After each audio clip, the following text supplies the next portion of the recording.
जय गुरु जी। शुक्राना गुरु जी, आप जी का अनंतम शुक्राना मेरे मालिक। गुरु जी, आप अपने चरणों में बिठाकर रोज़ाना शिव पुराण की महिमा सुन रहे हैं। इस सावन के महीने में आपने ये सेवा, बहुत अनमोल सेवा मुझे बख्शी है।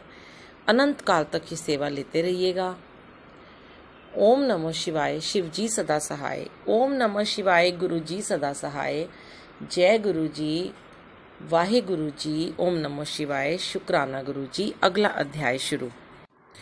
श्री शिव के द्वारा गोलोक धाम में श्री विष्णु का गोपेश के पद पर अभिषेक तथा उनके प्रति प्रणाम का प्रसंग सुनाकर श्री राम का सती के मन का संदेह दूर करना, सती का शिव के द्वारा मानसिक त्याग। श्री राम बोले, देवी, प्राचीन काल में एक समय परम सतृष्टा भगवान शंभु ने अपने परात्पर धाम में विश्वकर्मा को बुलाकर उनके द्वारा अपनी गौशाला में एक रमणीय भवन बनवाया, जो बहुत ही विस्तृत था। उसमें एक श्रेष्ठ सिंहासन का भी निर्माण कराया। उस सिंहासन पर भगवान शंकर ने विश्वकर्मा द्वारा एक छत्र बनवाया, जो बहुत ही दिव्य, सदा के लिए अद्भुत और परम उत्तम था। तत्पश्चात उन्होंने सब ओर से इंद्र आदि देवगणों, सिद्धों, गंधर्वों, नाग आदिकों तथा संपूर्ण उपदेवों को भी शीघ्र वहां बुलवाया। समस्त वेदों और आगमों को, पुत्रों सहित ब्रह्मा जी को, मुनियों को तथा अप्सराओं सहित समस्त देवियों को, जो नाना प्रकार की वस्तुओं से संपन्न थीं, आमंत्रित किया। इनके सिवा देवताओं, ऋषियों, सिद्धों और नागों की 16-16 कन्याओं को भी बुलवाया, जिनके हाथों में मांगलिक वस्तुएं थीं। मुने वीणा, मृदंग आदि नाना प्रकार के वाद्यों को बजवाकर सुंदर गीतों द्वारा महान उत्सव रचाया। संपूर्ण औषधियों के साथ राज्याभिषेक के योग्य द्रव्य एकत्र किए गए। प्रत्यक्ष तीर्थों के जलों से भरे हुए 5 कलश भी मंगवाए गए। इनके सिवा और भी बहुत सी दिव्य सामग्रियों को भगवान शंकर ने अपने पार्षदों द्वारा मंगवाया और वहां उच्च स्वर से वेद मंत्रों का घोष करवाया। देवी, भगवान विष्णु की पूर्ण भक्ति से महेश्वर देव सदा प्रसन्न रहते थे, इसलिए उन्होंने प्रीति युक्त हृदय से श्री हरि को वैकुंठ से बुलवाया और शुभ मुहूर्त में श्री हरि को उस श्रेष्ठ सिंहासन पर बिठाकर महादेव जी ने स्वयं ही प्रेम पूर्वक उन्हें सब प्रकार के आभूषणों से विभूषित किया। उनके मस्तक पर मनोहर मुकुट बांधा गया और उनसे मंगल कौतुक कराए गए। ये सब हो जाने के बाद महेश्वर ने स्वयं ब्रह्मांड मंडप में श्री हरि का अभिषेक किया और उन्हें अपना वह सारा ऐश्वर्य प्रदान किया, जो दूसरों के पास नहीं था।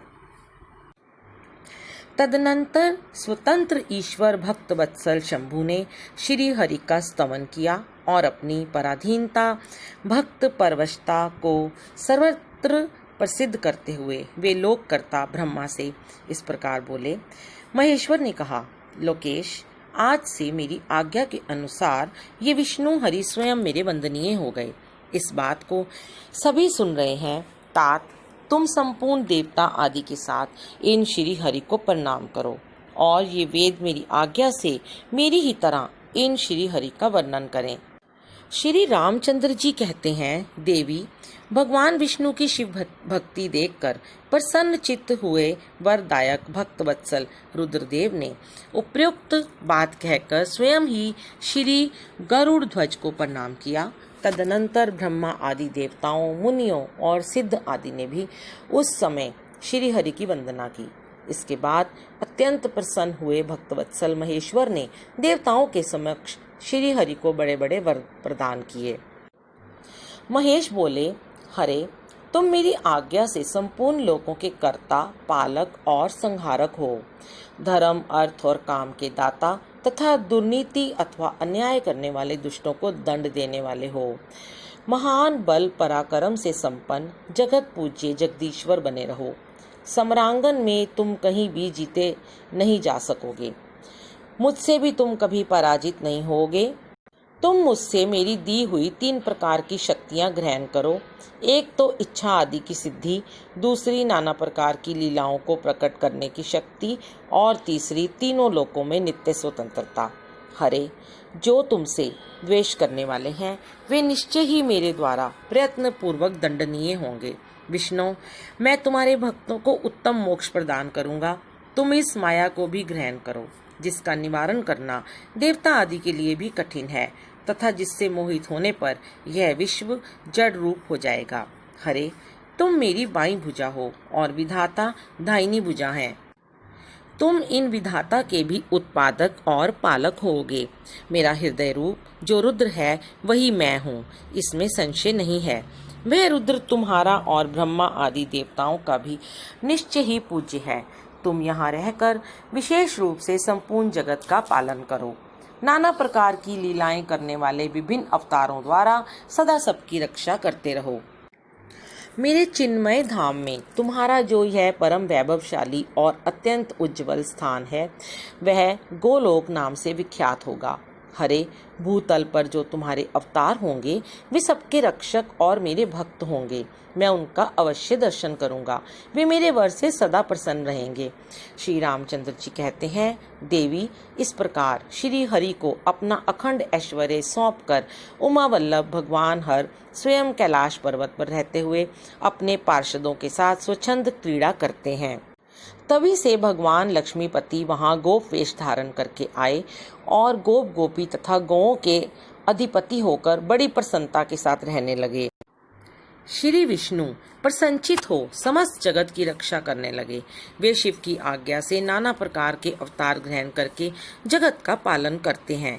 इस समय वे ही श्री हरि भगवान शंकर की आज्ञा से 4 भाइयों के रूप में अवतीर्ण हुए हैं। उन 4 भाइयों में सबसे बड़ा मैं राम हूँ, दूसरे भरत हैं, तीसरे लक्ष्मण हैं और चौथे भाई शत्रुघ्न हैं। देवी, मैं पिता की आज्ञा से सीता और लक्ष्मण के साथ वन में आया था। यहाँ किसी निशाचर ने मेरी पत्नी सीता को हर लिया है और मैं विरही होकर भाई के साथ इस वन में अपनी प्रिया का अन्वेषण करता हूँ। जब आपका दर्शन प्राप्त हो गया तब सर्वथा मेरा कुशल मंगल ही होगा। माँ सती, आपकी कृपा से ऐसा होने में कोई संदेह नहीं है। देवी, निश्चय ही आपकी ओर से मुझे सीता की प्राप्ति विषयक वर प्राप्त होगा। आपके अनुग्रह से उस दुख देने वाले पापी राक्षस को मारकर मैं सीता को अवश्य प्राप्त करूंगा। आज मेरा महान सौभाग्य है जो आप दोनों ने मुझ पर कृपा की। जिस पर आप दोनों दयालु हो जाएं, वह पुरुष धन्य और श्रेष्ठ हैं। इस प्रकार बहुत सी बातें कहकर कल्याणमयी सती देवी को प्रणाम करके रघुकुल शिरोमणि श्री राम उनकी आज्ञा से उस वन में विचरने लगे। पवित्र हृदय वाले श्री राम की ये बात सुनकर सती मन ही मन शिव भक्ति परायण रघुनाथ जी की प्रशंसा करती हुई बहुत प्रसन्न हुई, पर अपने कर्म को याद करके उनके मन में बड़ा शोक हुआ। उनकी अंग कांति फीकी पड़ गई। वे उदास होकर शिव जी के पास लौटी। मार्ग में जाती हुई देवी सती बारंबार चिंता करने लगी कि मैंने भगवान शिव की बात नहीं मानी और श्री राम के प्रति कुत्सित बुद्धि कर ली। अब शंकर जी के पास जाकर उन्हें क्या उत्तर दूंगी। इस प्रकार बारंबार विचार करके उन्हें उस समय बड़ा पश्चाताप हुआ। शिव के समीप जाकर सती ने उन्हें मन ही मन प्रणाम किया। उनके मुख पर विषाद छा रहा था। वे शौक से व्याकुल और निस्तेज हो गई थीं। सती को दुखी देख भगवान हर ने उनका कुशल समाचार पूछा और प्रेम पूर्वक कहा, तुमने किस प्रकार परीक्षा ली। उनकी ये बात सुनकर सती मस्तक झुकाए उनके पास खड़ी हो गईं। उनका मन शोक और विषाद में डूबा हुआ था। भगवान महेश्वर ने ध्यान लगाकर सती का सारा चरित्र जान लिया और उन्हें मन से त्याग दिया। वेद धर्म का प्रतिपालन करने वाले परमेश्वर शिव ने अपनी पहले की हुई प्रतिज्ञा को नष्ट नहीं होने दिया। सती का मन से त्याग करके वे अपने निवास भूत कैलाश पर्वत पर चले गए। मार्ग में महेश्वर और सती को सुनाते हुए आकाशवाणी बोली, परमेश्वर, तुम धन्य हो और तुम्हारी ये प्रतिज्ञा भी धन्य है। तीनों लोक में तुम्हारे जैसा महायोगी और महाप्रभु दूसरा कोई नहीं है। वह आकाशवाणी सुनकर देवी सती की कांति फीकी पड़ गई। उन्होंने भगवान शिव से पूछा, नाथ, मेरे परमेश्वर, आपने कौन सी प्रतिज्ञा की है, बताइए। सती के इस प्रकार पूछने पर भी उनका हित चाहने वाले प्रभु ने पहले अपने विवाह के विषय में भगवान विष्णु के सामने जो प्रतिज्ञा की थी उसे नहीं बताया। मुने, उस समय सती ने अपने प्राण वल्लभ पति भगवान शिव का ध्यान करके उस समस्त कारण को जान लिया जिससे उनके प्रियतम ने उन्हें त्याग दिया था। शंभु ने मेरा त्याग कर दिया। इस बात को जानकर दक्ष कन्या सती शीघ्र ही अत्यंत शोक में डूब गईं और बारंबार सिसकने लगीं। सती के मनोभाव को जानकर शिव ने उनके लिए जो प्रतिज्ञा की थी उसे गुप्त ही रखा और वे दूसरी बहुत सी कथाएं कहने लगे। नाना प्रकार की कथाएं कहते हुए वे सती के साथ कैलाश पर जा पहुँचे और श्रेष्ठ आसन पर स्थित हो चित्त वृत्तियों के निरोध पूर्वक समाधि लगा अपने स्वरूप का ध्यान करने लगे। सती मन में अत्यंत विषाद ले अपने उस धाम में रहने लगी। मुने, शिवा और शिव के उस चरित्र को कोई नहीं जानता था। महामुने, स्वेच्छा से शरीर धारण करके लोक लीला का अनुसरण करने वाले उन दोनों प्रभुओं का इस प्रकार वहां रहते हुए दीर्घ काल व्यतीत हो गया।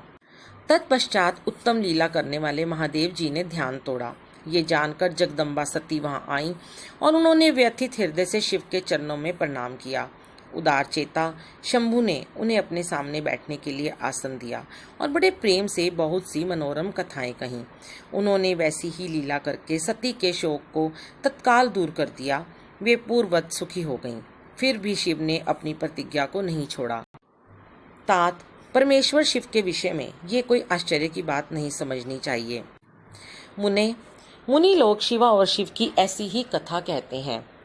कुछ मनुष्य उन दोनों में वियोग मानते हैं, परंतु उनमें वियोग कैसे संभव है?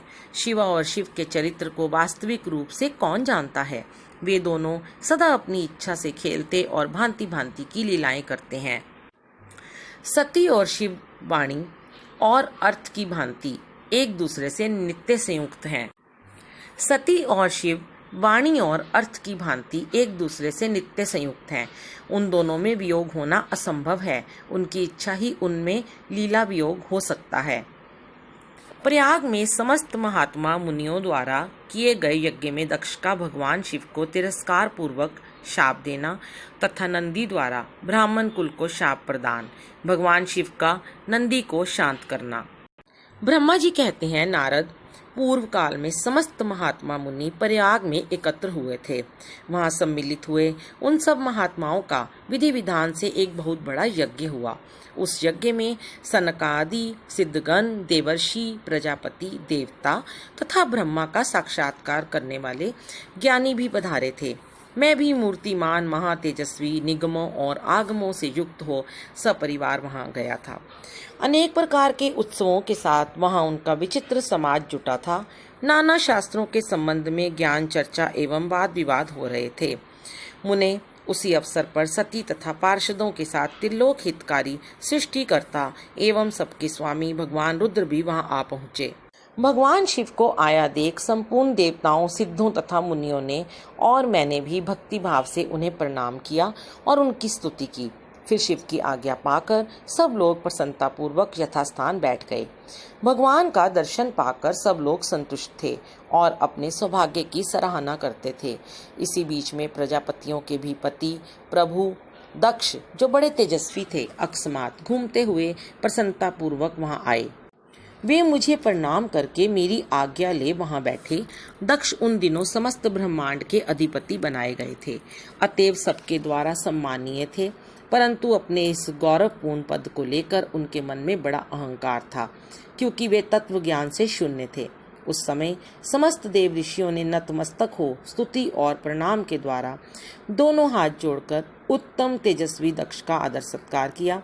परंतु जो नाना प्रकार के लीला विहार करने वाले, सबके स्वामी और उत्कृष्ट लीलाकारी स्वतंत्र परमेश्वर हैं, उन महेश्वर ने उस समय दक्ष को मस्तक नहीं झुकाया। वे अपने आसन पर बैठे ही रह गए, खड़े होकर दक्ष का स्वागत नहीं किया। महादेव जी को वहां मस्तक झुकाते ना देख मेरे पुत्र प्रजापति दक्ष मन ही मन अप्रसन्न हो गए। उन्हें रुद्र पर सहसा क्रोध हो आया।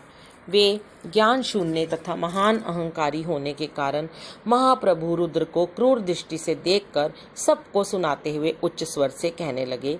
दक्ष ने कहा, ये सब देवता, असुर, श्रेष्ठ ब्राह्मण तथा ऋषि मुझे विशेष रूप से मस्तक झुकाते हैं, परंतु वह जो प्रेतों और पिशाचों से घिरा हुआ महामनस्वी बनकर बैठा है, वह दुष्ट मनुष्य के समान क्यों मुझे प्रणाम नहीं करता। शमशान में निवास करने वाला यह निर्लज्ज जो मुझे इस समय प्रणाम नहीं करता, इसका क्या कारण है? इसके वेदोक्त कर्म लुप्त हो गए हैं।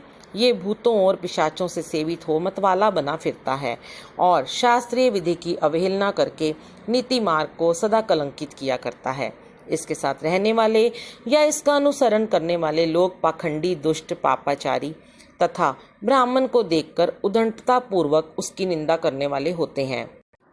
यह स्वयं ही स्त्री में आसक्त रहने वाला तथा रति कर्म में ही दक्ष है, अतः मैं इसे शाप देने को उद्यत हुआ हूँ।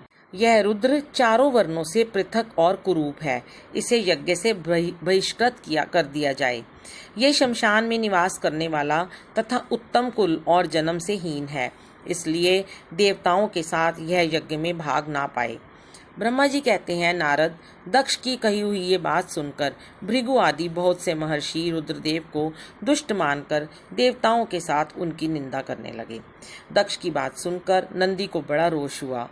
उनके नेत्र चंचल हो उठे और वे दक्ष को शाप देने के विचार से तुरंत इस प्रकार बोले। नंदीश्वर ने कहा, अरे रे महामूढ़, दुष्ट बुद्धि, शठ दक्ष, तूने मेरे स्वामी महेश्वर को यज्ञ से बहिष्कृत क्यों कर दिया? जिनके स्मरण मात्र से यज्ञ सफल और तीर्थ पवित्र हो जाते हैं, उन्हीं महादेव जी को तूने शाप कैसे दे दिया? दुर्बुद्धि दक्ष, तूने ब्राह्मण जाति की चपलता से प्रेरित हो इन रुद्रदेव को व्यर्थ ही शाप दे डाला है। महाप्रभु रुद्र सर्वथा निर्दोष हैं, तथापि तूने व्यर्थ ही उनका उपहास किया है। ब्राह्मण धम, जिन्होंने इस जगत की सृष्टि की, जो इसका पालन करते हैं और अंत में जिनके द्वारा इसका संहार होगा, उन्हीं इन महेश्वर रूप को तूने शाप कैसे दे दिया? नंदी के इस प्रकार फटकारने पर प्रजापति दक्ष रोष से आग बबूला हो गए और उन्हें शाप देते हुए बोले, अरे रुद्रगणों, तुम सब लोग वेद से बहिष्कृत हो जाओ, वैदिक मार्ग से भ्रष्ट तथा महर्षियों द्वारा परित्यक्त हो पाखंडवाद में लग जाओ और शिष्टाचार से दूर रहो। सिर पर जटा और शरीर में भस्म एवं हड्डियों के आभूषण धारण करके मद्यपान में आसक्त रहो। जब दक्ष ने शिव के पार्षदों को इस प्रकार शाप दे दिया, तब उस शाप को सुनकर शिव के प्रिय भक्त नंदी अत्यंत रोष के वशीभूत हो गए। शिलाद पुत्र नंदी भगवान शिव के प्रिय पार्षद और तेजस्वी हैं। वे गर्व से भरे हुए महादुष्ट दक्ष को तत्काल इस प्रकार उत्तर देने लगे। नंदीश्वर बोले, अरे शठ दुर्बुद्धि दक्ष, तुझे शिव के तत्व का बिल्कुल ज्ञान नहीं है, अतः तूने शिव के पार्षदों को व्यर्थ ही शाप दिया है। अहंकारी दक्ष, जिनके चित्त में दुष्टता भरी है, उन भृगु आदि ने भी ब्राह्मणत्व के अभिमान में आकर महाप्रभु महेश्वर का उपहास किया है। अतः यहाँ जो भगवान रुद्र से विमुख तुझ जैसे दुष्ट ब्राह्मण विद्यमान हैं, उनको मैं रुद्र तेज के प्रभाव से ही शाप दे रहा हूँ। तुझ जैसे ब्राह्मण कर्म फल के प्रशंसक वेदवाद में फंसकर वेद के तत्व ज्ञान से शून्य हो जाएं। वे ब्राह्मण सदा भोगों में तन्मय रहकर स्वर्ग को ही सबसे बड़ा पुरुषार्थ मानते हुए स्वर्ग से बढ़कर दूसरी कोई वस्तु नहीं है ऐसा कहते रहें तथा क्रोध, लोभ और मद से युक्त हो निर्लज भिक्षुक बने रहें। कितने ही ब्राह्मण वेद मार्ग को सामने रखकर शूद्रों का यज्ञ कराने वाले और दरिद्र होंगे, सदा दान लेने में ही लगे रहेंगे। दूषित दान ग्रहण करने के कारण वे सब के सब नरकगामी होंगे। दक्ष, उनमें से कुछ ब्राह्मण तो भ्रम राक्षस भी होंगे, जो परमेश्वर शिव को सामान्य देवता समझकर उनसे द्रोह करता है। वह दुष्ट बुद्धि वाला प्रजापति दक्ष तत्व ज्ञान से विमुख हो जाए।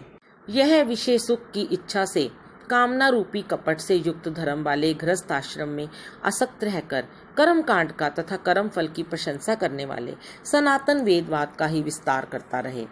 इसका आनंददायी मुख नष्ट हो जाए, यह आत्मज्ञान को भूलकर पशु के समान हो जाए तथा यह दक्ष कर्म भ्रष्ट हो शीघ्र ही बकरे के मुख से युक्त हो जाए। इस प्रकार कुपित हुए नंदी ने जब ब्राह्मणों को और दक्ष ने महादेव जी को शाप दिया, तब वहां महान हाहाकार मच गया। नारद, मैं वेदों का प्रतिपादक होने के कारण शिव तत्व को जानता हूँ, इसलिए दक्ष का वह शाप सुनकर मैंने बारंबार उसकी तथा भृगु आदि ब्राह्मणों की भी निंदा की। सदाशिव महादेव जी भी नंदी की ये बात सुनकर हंसते हुए से मधुर वाणी में बोले। वे नंदी को समझाने लगे। सदाशिव ने कहा, नंदिन, मेरी बात सुनो। तुम तो परम ज्ञानी हो, तुम्हें क्रोध नहीं करना चाहिए। तुमने भ्रम से ये समझकर कि मुझे शाप दिया गया, व्यर्थ ही ब्राह्मण कुल को शाप दे डाला। वास्तव में मुझे किसी का शाप छू ही नहीं सकता, अतः तुम्हें उत्तेजित नहीं होना चाहिए। वेद मंत्राक्षरमय और सूक्तमय है। उसके प्रत्येक सूक्त में समस्त देहधारियों के आत्मा परमात्मा प्रतिष्ठित हैं, अतः उन मंत्रों के ज्ञाता नित्य आत्मवेता हैं। इसलिए तुम रोषवश उन्हें शाप ना दो। किसी की बुद्धि कितनी ही दूषित क्यों ना हो, वह कभी वेदों को शाप नहीं दे सकता। इस समय मुझे शाप नहीं मिला है, इस बात को तुम्हें ठीक ठीक समझना चाहिए। महामते, तुम सनका आदि सिद्धों को भी तत्व ज्ञान का उपदेश देने वाले हो, अतः शांत हो जाओ। मैं ही यज्ञ हूँ, मैं ही यज्ञ कर्म हूँ। यज्ञों के अंगभूत समस्त उपकरण भी मैं ही हूँ। यज्ञ की आत्मा मैं हूँ। यज्ञ परायण यजमान भी मैं हूँ और यज्ञ से बहिष्कृत भी मैं ही हूँ। ये कौन, तुम कौन और ये कौन? वास्तव में सब मैं ही हूँ। तुम अपनी बुद्धि से इस बात का विचार करो। तुमने ब्राह्मणों को व्यर्थ ही शाप दिया है। महामते नंदिन, तुम तत्व ज्ञान के द्वारा प्रपंच रचना का बात करके आत्मनिष्ठ ज्ञानी एवं क्रोध आदि से शून्य हो जाओ। ब्रह्मा जी कहते हैं, नारद, भगवान शंभु के इस प्रकार समझाने पर नंदिकेश्वर विवेक परायण हो क्रोध रहित एवं शांत हो गए। भगवान शिव भी अपने प्राण प्रिय पार्षद नंदी को शीघ्र ही तत्व का बोध कराकर प्रमद गणों के साथ वहां से प्रसन्नता पूर्वक अपने स्थान को चल दिए। इधर रोषावेश से युक्त दक्ष भी ब्राह्मणों से घिरे हुए अपने स्थान को लौट गए, परंतु उनका चित्त शिवद्रोह में ही तत्पर था।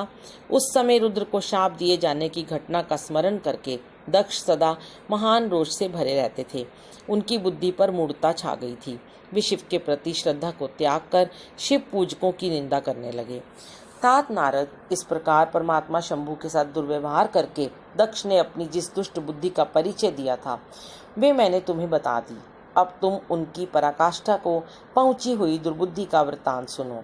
मैं बता रहा हूँ। जय गुरु जी। शुक्राना गुरु।